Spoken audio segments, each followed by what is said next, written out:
Bonjour à tous et à toutes et bienvenue dans cet épisode de podcast Pourquoi tu lis ?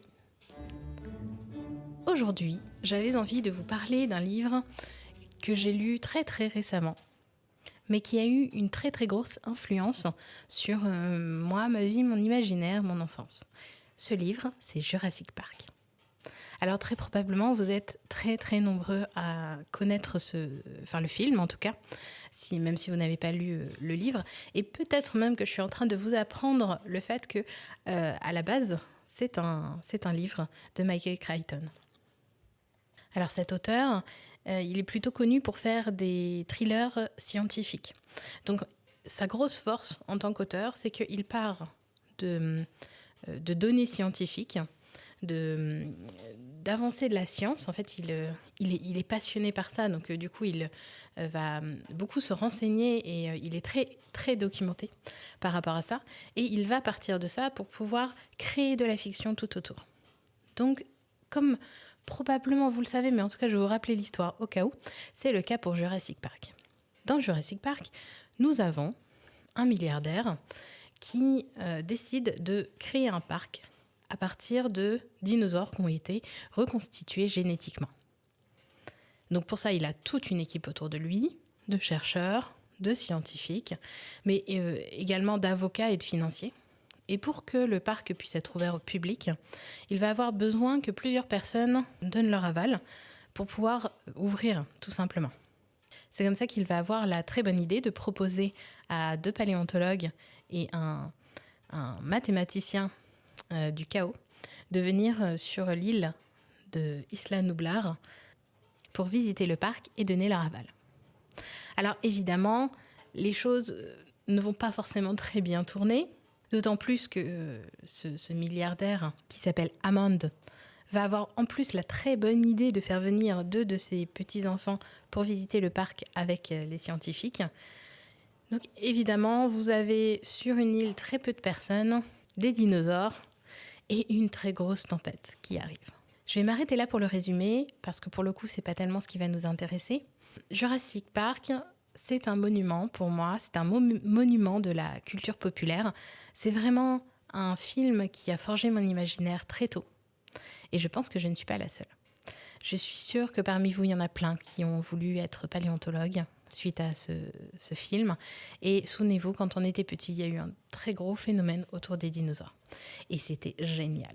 Tellement génial que pour ma part, je l'ai revu très régulièrement. J'ai également vu la plupart des suites, bien que pas toutes. Et sur ce mois de décembre et puis le courant du mois de janvier de cette année, j'ai eu envie de me replonger dans le monde merveilleux des dinosaures. Il faut que je vous dise aussi que c'était un petit peu l'occasion parce que pour Noël, le Père Noël nous a apporté, à mon mari et moi, le coffret de tous les films Jurassic Park et Jurassic World. Donc il y en a 5 pour l'instant. Le 6e sort cet été, j'ai vu.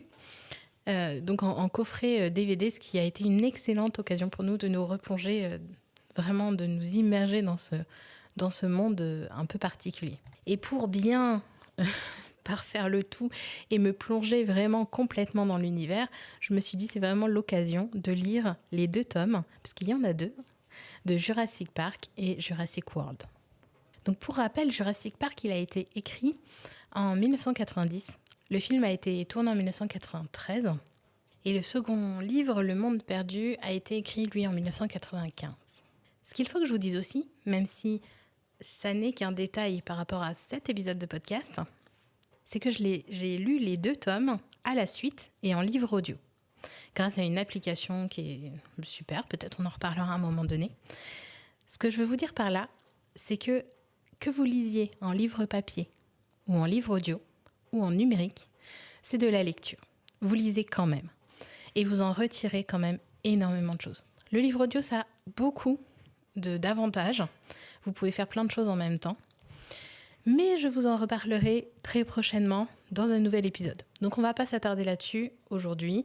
Là, ce qui nous intéresse, c'est comment est-ce que on pourrait prendre ce livre Jurassic Park et en retirer des enseignements et journaler, c'est-à-dire écrire dans son journal des réflexions à partir de citations qui sont tirées de ce roman de thriller scientifique. D'ailleurs, je dis thriller scientifique C'est pas tout à fait juste. Enfin, en tout cas, ce n'est pas faux. Beaucoup le classent en science-fiction. C'est tout à fait vrai également. Michael Crichton, il fait partie de ces auteurs qui sont toujours un petit peu entre les deux. Il joue beaucoup sur les codes de la science, il joue beaucoup sur les codes de la science-fiction. Néanmoins, ses romans sont principalement des thrillers. Avec Jurassic Park, ça marche très bien. Donc pour ce qui est des réflexions, je me suis beaucoup posé la question de savoir pourquoi est-ce que les dinosaures fascinaient autant, en règle générale, et puis moi, en fait, en particulier. Pourquoi est-ce que la petite Célie de 10-12 ans était fascinée par les dinosaures, voulait devenir paléontologue? Et pourquoi est-ce que la grande Célie, un peu plus grande quand même, de 38 ans, c'est-à-dire 30 ans plus tard, se passionne toujours pour les dinosaures? Qu'est-ce que ça a de fascinant pour moi, ces créatures? Je pense que la lecture de Jurassic Park m'a donné pas mal de billes, peut-être un peu plus que les films, même si les films sont vraiment très chouettes. Mais vraiment la lecture du livre, et notamment à travers le personnage de Ian Malcolm, qui est ce mathématicien théoricien du chaos, qui est brillamment joué par Jeff Goldblum dans les films. Ce personnage de Ian Malcolm, il va être interrogateur par rapport à tout ce qui se passe dans Jurassic Park, et notamment par rapport au côté scientifique. Alors peut-être que si vous êtes familier du film, vous allez connaître très bien la phrase « La vie trouve toujours un chemin », qui est un petit peu le leitmotiv du film. Alors du livre également, après elle est moins marquée dans le livre. Mais effectivement, tout ce qui fait la dramaturgie du film, c'est que la vie trouve toujours un chemin, et que là où les scientifiques pensaient pouvoir maîtriser la survenue de la vie sur une île avec des dinosaures, la vie montre que elle est plus forte que les scientifiques. Et ça, je dirais que c'est une première leçon à retenir pour moi. Mais ça ne m'explique pas pourquoi est-ce que les dinosaures sont autant fascinants. Je pense qu'il y a quelque chose de l'humilité. C'est-à-dire que nous sommes des êtres extrêmement jeunes par rapport à l'histoire de la planète Terre, par rapport aux millénaires qui se sont passés entre la disparition des dinosaures et notre venue sur Terre, à nous, humains. Et c'est extrêmement bien expliqué dans le livre, et je pense que ça pousse vraiment à l'humilité.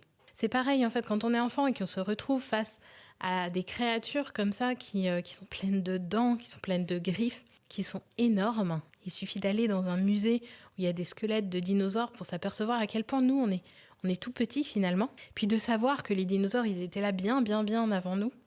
Et que du coup, peut-être qu'un jour, nous ne serons plus là, et que d'autres créatures seront sur Terre et seront les créatures dominantes. Bref, je trouve que, à l'instar de Ian Malcolm, je trouve que le récit de Jurassic Park pousse à l'humilité. Alors c'est peut-être une première piste de réflexion que j'ai envie de vous proposer là par rapport à ce livre et par rapport au film.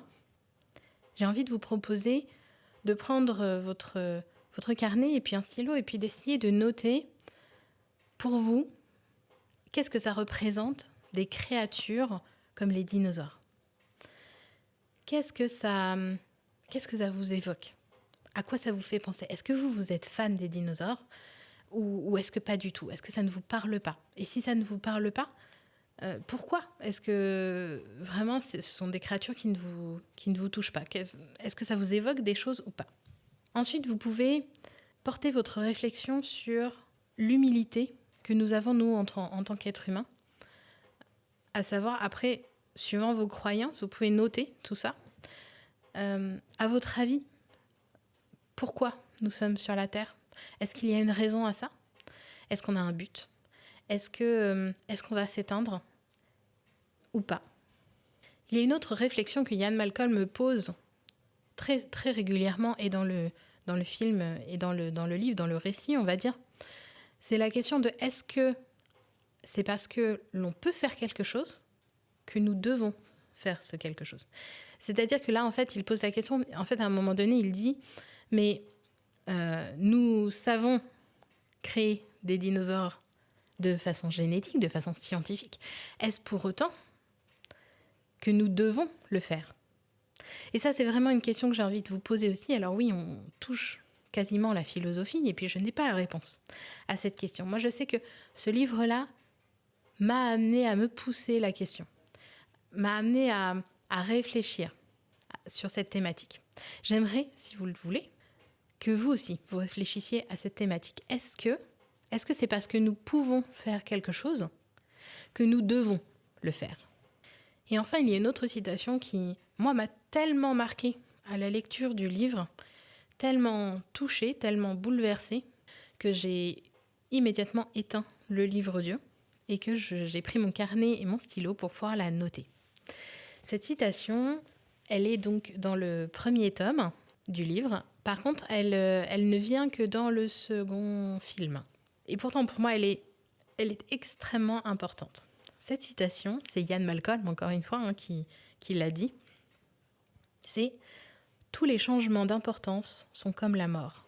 On ne peut savoir ce qu'il y a de l'autre côté avant d'y être arrivé. » Tous les changements d'importance sont comme la mort. On ne peut savoir ce qu'il y a de l'autre côté avant d'y être arrivé.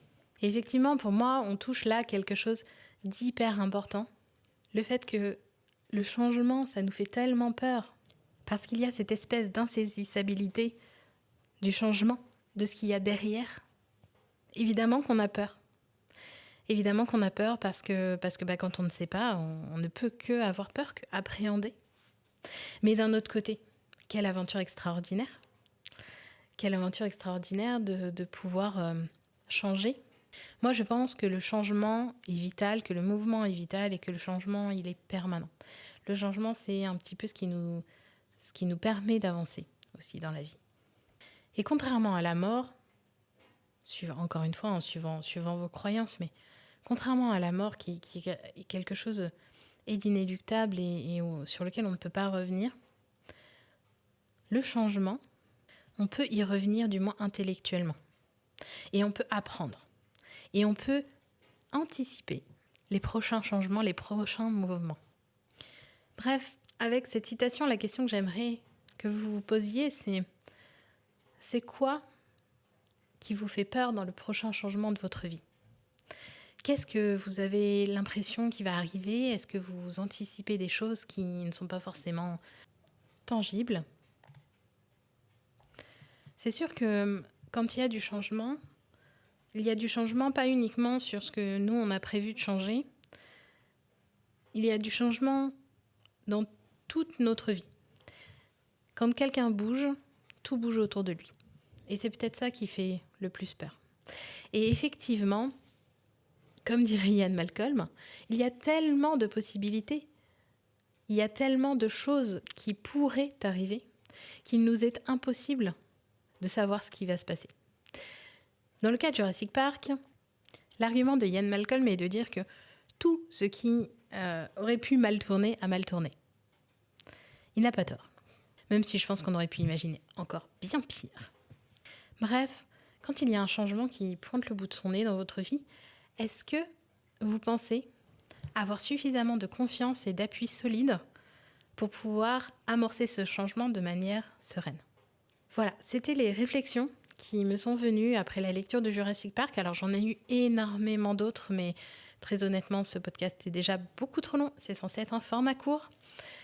Si jamais ça vous a plu, vous pouvez me mettre un petit commentaire. N'hésitez pas à mettre des étoiles et à partager ce podcast pour qu'il soit connu. Je vous prépare plein d'épisodes sur la lecture, sur plein de livres qui m'ont énormément plu et qui m'ont fait réfléchir. Et j'aimerais vous partager ces réflexions et vous donner des idées de journaling pour pouvoir avancer. Et puis sachez que toutes ces questions du changement, moi, ce sont des questions que je peux traiter en accompagnement individuel. Donc si jamais vous êtes dans une phase de changement dans votre vie ou qu'il va y en avoir une, que vous voulez l'anticiper au mieux et pour la vivre le plus sereinement possible, vous pouvez me contacter, prendre un appel découverte avec moi et je vous expliquerai avec très grand plaisir comment est-ce que nous pouvons travailler ensemble. Également, si vous avez un livre ou une histoire que vous avez adoré, qui vous a marqué, qui vous a bouleversé, vous n'arrivez pas à savoir exactement le pourquoi du comment, ou alors vous aimeriez savoir justement un petit peu plus pourquoi est-ce que ça vous a autant touché, pourquoi ça vous a autant bouleversé, ou alors vous aimeriez que ça ait un impact encore plus fort dans votre vie et dans vos réflexions, c'est pareil, n'hésitez pas à me contacter. Je fais des accompagnements de bibliothérapie exprès pour ça, avec vos œuvres préférées, avec vos œuvres de pop culture préférées. Donc n'hésitez pas à me contacter. Sur ce, je vous souhaite plein de très belles lectures et je vous dis à très bientôt pour un nouvel épisode de Pourquoi tu lis ?